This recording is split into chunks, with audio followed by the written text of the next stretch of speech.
दोस्तों, आज मैं आपके लिए एक पीरियड हॉरर मूवी लाया हूँ जिसका नाम है अपोस्टल। ये मूवी 2018 में रिलीज की गई थी। फिल्म के स्टार्ट में हम एक आदमी थॉमस को ट्रेन में देखते हैं। ये 1905 का टाइम था। उसके पास उसकी बहन जेनिफर का एक लेटर था। जेनिफर ने वो खत अपने डैड को लिखा था जिसमें उसने बताया था कि उसे वेल्श आइलैंड के एक मिस्टीरियस कल्ट ने किडनैप किया है और बदले में रैंसम के तौर पे पैसे मांगे हैं। थॉमस अब जेनिफर को बचाने के लिए वेल्श आइलैंड जा रहा था। वो काफी सालों बाद किसी सफर से अपने घर वापस आया था जहाँ उसके डैड अपनी बेटी और उसके गम में काफी उदास और बीमार रहने लगे थे। उनके फैमिली लॉयर ने उसे जेनिफर का लेटर दिया था। थॉमस ट्रेन से उस जगह पर पहुंचता है जहां से आगे उसने बोट के थ्रू वेल्श आइलैंड जाना था। वहां और भी बहुत से लोग थे जिन्होंने उस आइलैंड पर शायद किसी प्रेयर के लिए जाना था। टिकट चेक करने वाला आदमी अनाउंस करता है कि आप लोग कोई भी प्रिंटेड मटेरियल, ऑर्नामेंट्स और डेकोरेशन वगैरह आइलैंड पर नहीं ले जा सकते।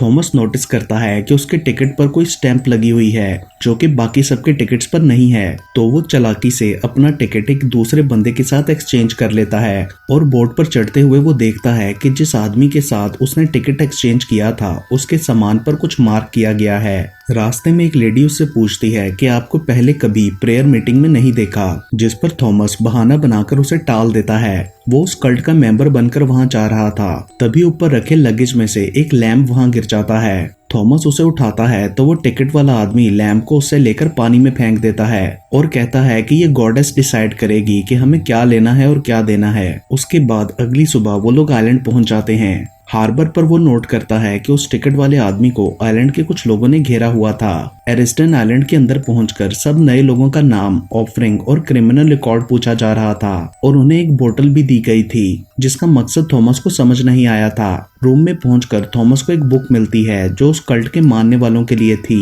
अगली सुबह वो बाकी सब लोगों के साथ चर्च में प्रेयर के लिए जाता है। रास्ते में उसे कुछ लोग उस टिकट वाले आदमी को एक घर के अंदर ले जाते हुए नजर आते हैं। चर्च में उस आइलैंड का लीडर मैलकॉम लोगों को उस आइलैंड की डिस्कवरी की स्टोरी सुनाता है। वो बताता है कि गवर्नमेंट ने उसे और उसके दो दोस्तों फ्रैंक और क्विन को सजा सुना दी थी, लेकिन वो लोग किसी तरह वहां से बचकर इस आइलैंड पर भाग आए थे और यहाँ उन्हें आइलैंड की गॉडेस मिली जिसने मैलकम को अपना विजडम गिफ्ट करके चूज किया ताकि वो लोगों तक भी इस विजडम को पहुंचा सके।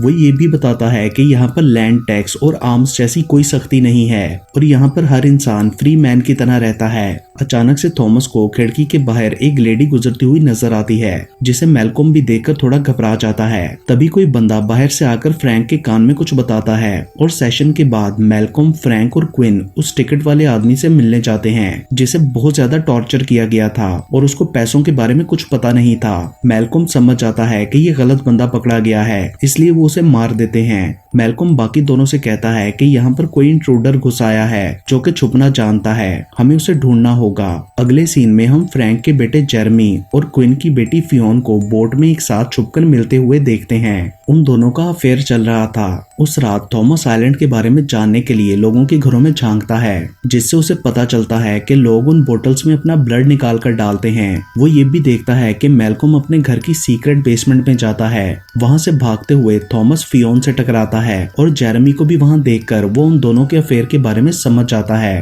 होटल पहुंचने पर वो अपने नेबर की बोतल में से थोड़ा सा खून लेकर अपनी बोतल में डालकर दरवाजे के बाहर रख देता है। रूम का लॉक खोलते हुए उसकी फिंगर पर कट लगने से कुछ ब्लड ड्रॉप्स नीचे गिर जाते हैं। थॉमस के रूम में चले जाने के बाद वो ड्रॉप्स फ्लोर से नीचे जाते हैं तो नीचे से कोई उन्हें पीने की कोशिश करता है। अंदर थॉमस उस कल्ट की बुक में से पेज फाड़कर उस पर विलेज का मैप बनाता है। दूसरी तरफ हम मैलकॉम को देखते हैं जो अपने घर के नीचे बने उस सीक्रेट रास्ते से जंगल में एक जगह पर गया था। अगली सुबह जेरेमी थॉमस को काम के लिए बुलाने आता है और फिर काम के दौरान वो थॉमस से पूछता है कि आप रात को बाहर क्यों घूम रहे थे, जिस पर थॉमस सिगरेट का बहाना बना देता है। जेरेमी को साइड पर खड़ी एक बोट काटनी थी जिसमें वो थॉमस की हेल्प लेता है। वहाँ अकेले में थॉमस उसे जेनिफर की फोटो दिखाकर उसके बारे में पूछता है। पहले तो वो कहता है कि मुझे कुछ नहीं पता, लेकिन फिर थॉमस के गुस्सा करने पर वो कहता है कि मैं जानता हूँ कि इसे किडनैप किया गया है। वो कहता है कि मैंने इसे 1 महीने पहले अपनी बोट पर देखा था और फ्रैंक ने मुझे बताया था कि हमारी फसलें उग नहीं रही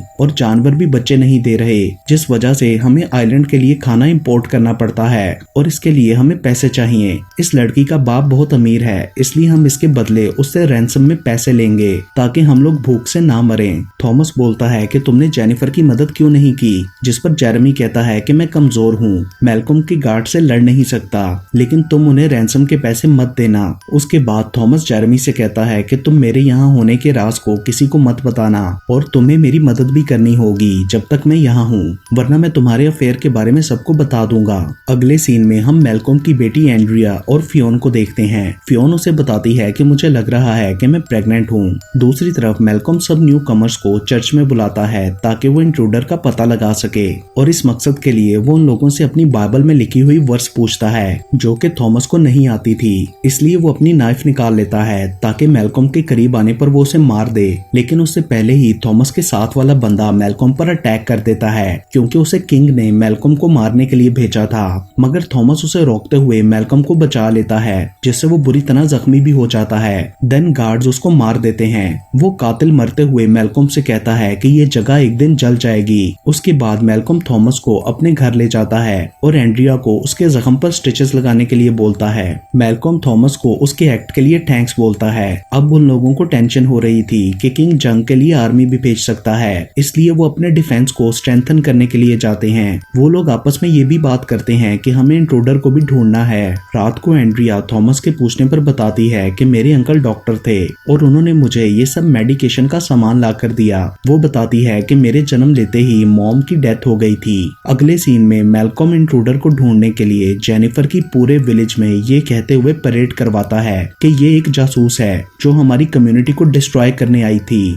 लेकिन इसका एक साथी अभी भी हमारे दरमियान छुपा हुआ है। अगर वो बाहर ना आया तो इस लड़की को मार दिया जाएगा। लेकिन थॉमस फिर भी सामने नहीं जाता, पर तकलीफ को बर्दाश्त करने से उसकी तबीयत खराब होने लगती है। अगली सुबह जेनिफर को विलेज की एंट्रेंस पर बिठा दिया जाता है जहां बच्चे उसे तंग कर रहे थे। मैल्कम ने रात के लिए किसी फेस्टिवल का अरेंज किया था ताकि जब सब लोग सेलिब्रेट कर रहे हों तो वो उनके रूम सर्च करके जेनिफर के साथी और रैंसम के पैसे ढूंढ सके। तभी एंड्रिया जेनिफर के लिए खाना लेकर जाती है और बच्चों को वहां से दूर भगा देती है, जिसके बाद मैल्कम के गार्ड्स जेनिफर को दोबारा ले जाते हैं और थॉमस जेरेमी को तैयार रहने के लिए कहता है। रात को जब सब लोग फेस्टिवल में होते हैं तो एंड्रिया थॉमस के करीब आती है और उसे पूछती है कि तुम कौन हो, मगर वो जवाब दिए बगैर जेरेमी के साथ मिलकर उस टनल के अंदर जाने का रास्ता बनाता है जो मैल्कम के घर के नीचे थी। दूसरी तरफ वो लोग उसके रूम की तलाशी ले रहे थे मगर उन्हें कुछ नहीं मिलता। अचानक मैल्कम को थॉमस का बनाया वो मैप नजर आता है और वो समझ जाते हैं कि थॉमस टनल में है। उधर थॉमस रास्ता बनाकर टनल के अंदर जाते हुए जेरेमी को नाइफ देता है कि अगर तुम्हें कोई भी प्रॉब्लम आए तो इसे यूज करना, और वो उसे अपने जाने के बाद रास्ता बंद करने के लिए भी कहता है। जेरेमी रास्ता बंद कर ही रहा होता है तो फ्रैंक वहां पहुंचकर उसे देख लेता है, मगर वो बाकी दोनों के आने से पहले उसे वहां से भगा देता है। उसके बाद मैल्कम फ्रैंक को अपनी गन लेकर टनल के अंदर जाने के लिए कहता है और क्विन को बोलता है कि वो बाहर रहकर गार्ड करे, जबकि मैल्कम खुद जंगल में टनल की दूसरी साइड पर जाता है। एंड्रिया भी ये सब देख लेती है। टनल के अंदर थॉमस को एक खून से भरा हुआ गड्ढा नजर आता है और टनल की दूसरी साइड पर पहुंचकर उसे घोड़े की आवाज आती है। वो समझ जाता है कि बाहर कोई है और पीछे से भी उसे किसी के आने का एहसास होता है, तो वो उसी खून वाले गड्ढे में छुप जाता है। फ्रैंक उसे ढूंढता हुआ टनल के एंड तक पहुंच जाता है तो मैल्कम गोली चला देता है, जिस पर फ्रैंक उसे बोलता है कि ये मैं हूँ। दूसरी तरफ थॉमस ब्लड में तैर रहा होता है तो उसके सामने एक औरत आती है और वो उसके पीछे लग जाती है। उससे भागते हुए थॉमस से गार में पहुंच जाता है जहां उसे दीवारों पर कुछ सिंबल्स बने हुए नजर आते हैं जो गॉडेस को रिलेट कर रहे थे। दूसरी तरफ मैल्कम एक रूम में जाता है जहां उसने एक ओल्ड लेडी को दरख्तों की रूट्स के साथ बांध कर रखा हुआ था।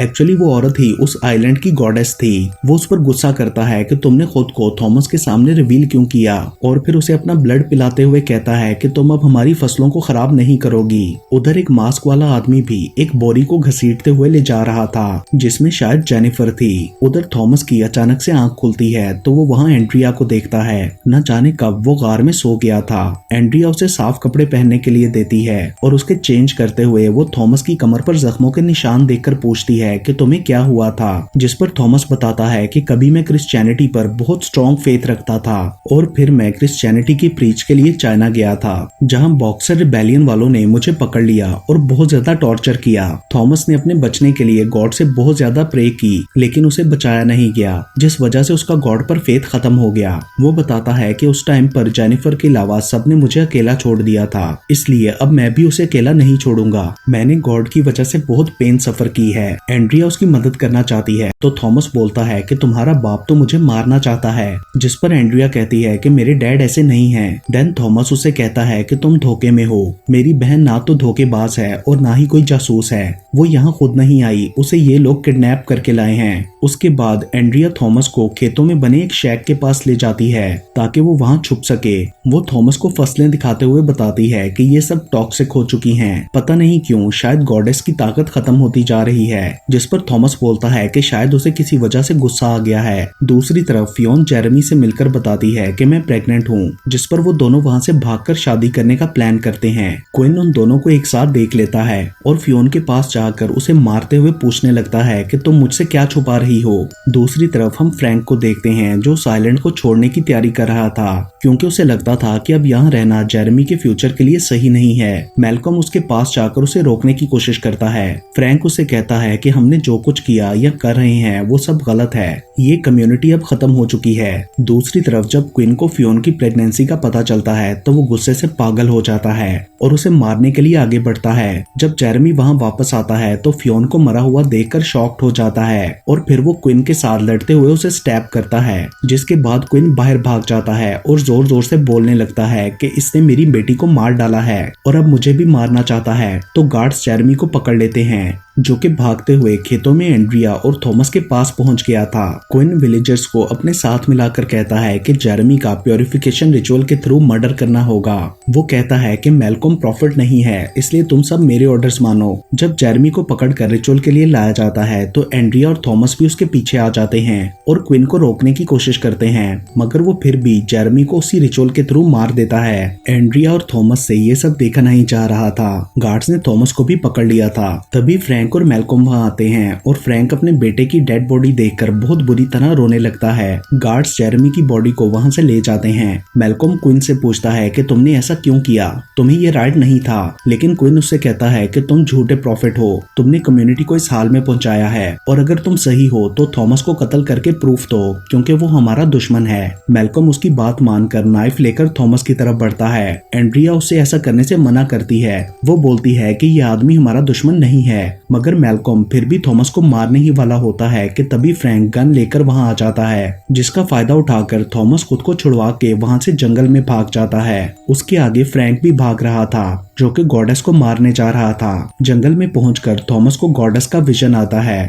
और वो बार्न के पास पहुंचता है जहां गॉडेस को रखा गया था और फ्रैंक उसे अंदर मारने गया था, लेकिन तभी थॉमस देखता है कि किसी ने फ्रैंक पर अटैक किया है। फ्रैंक थॉमस को ये बार्न जला देने का कहता है और फिर एक मास्क वाला आदमी उसे मार देता है जो कि ग्राइंडर था।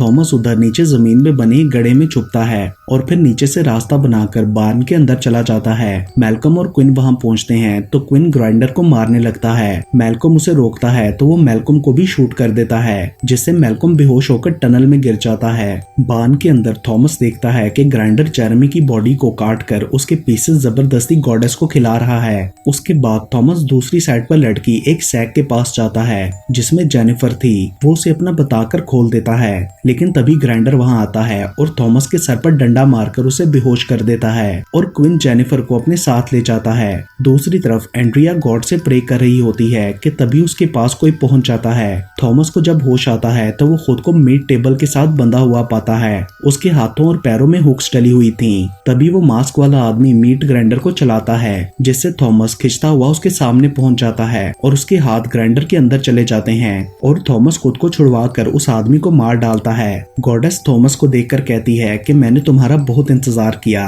और फिर वो उसे विजन के थ्रू अपनी स्टोरी बताती है कि कैसे उन तीनों ने उसे ढूंढा था। दूसरी तरफ क्विन ने एंड्रिया को भी पकड़ लिया था और वो एंड्रिया और जेनिफर को बताता है कि असल में मैंने गॉडेस को कैद किया था, इसलिए सारी प्रेजेस मुझे मिलनी चाहिए थी क्योंकि मैंने ये डिस्कवर किया था कि उसके पास क्या क्या पावर्स हैं और वो हमारे लिए क्या कर सकती है। यहाँ फ्लैशबैक में दिखाया जाता है कि उन्होंने गॉडेस को ब्लड सैक्रिफाइस दिया तो प्लांट्स ग्रो करने लगे। गॉडेस थॉमस से कहती है कि तुम मुझे जलाकर फ्री कर दो, जिसके बाद थॉमस उसे आग लगा देता है। आग देखकर मैल्कम भी टनल से बाहर निकल आता है उधर क्विन उन दोनों को बताता है कि जब एनिमल्स का ब्लड काम करना छोड़ गया तो मैल्कम ने गॉडेस को अपना ब्लड फीड किया, जो कि इस विलेज के लिए काफी नहीं था, और अब मैं तुम दोनों के थ्रू बच्चे पैदा करके उस गॉडेस को फीड करूंगा। तभी उसे बाहर से आग आग की आवाजें आती हैं और वो देखने जाता है। आग पूरे विलेज में फैल गई थी और थॉमस वहां पहुंचकर क्विन को ढूंढने लगता है। एक लेडी बताती है कि वो एंड्रिया को उठाकर चर्च ले गया है, जिसके बाद वो चर्च जाकर क्विन को मारने लगता है। दोनों में लड़ाई होती है और क्विन उसे बार बार स्टैब करने के बाद मारने ही वाला होता है कि तभी एंड्रिया और जेनिफर खुद को छुड़वाकर क्विन को मार डालती हैं। उसके बाद वो तीनों वहां से बोट पर जाने के लिए निकलते हैं, जहां सब विलेजर्स चले गए थे। थॉमस बहुत बुरी तरह जख्मी हो चुका था। काफी ज्यादा देर भागने के बाद उसकी हिम्मत खत्म हो जाती है और वो उन दोनों को अपने बगैर ही जाने का कहता है। थॉमस का गॉड पर फेथ वापस आ गया था और वो एंड्रिया को अपने लिए प्रे करने का कहता है। एंड्रिया और जेनिफर के पहुंचते ही वो लास्ट बोट भी उन्हें लेकर वहां से निकल जाती है। उधर थॉमस के पास मैल्कम पहुंचता है और देखता है कि जहां जहां थॉमस का ब्लड गिर रहा है वहां न्यू ग्रीनरी उग रही है। अचानक से उसकी आइस का कलर भी गॉडेस के जैसा हो जाता है, यानी वो गॉडेस की रीबर्थ था और न्यू गार्डियन ऑफ आइलैंड भी। और इसके साथ ही ये मूवी यहीं पर खत्म हो जाती है। दोस्तों, आने वाले दिनों में मैं बहुत सारी इंटरेस्टिंग हॉरर मूवीज एक्सप्लेन करने वाला हूं, तो अगर आपने अभी तक मेरा चैनल सब्सक्राइब नहीं किया तो अभी सब्सक्राइब करें and stay tuned to movies explained Hindi Urdu.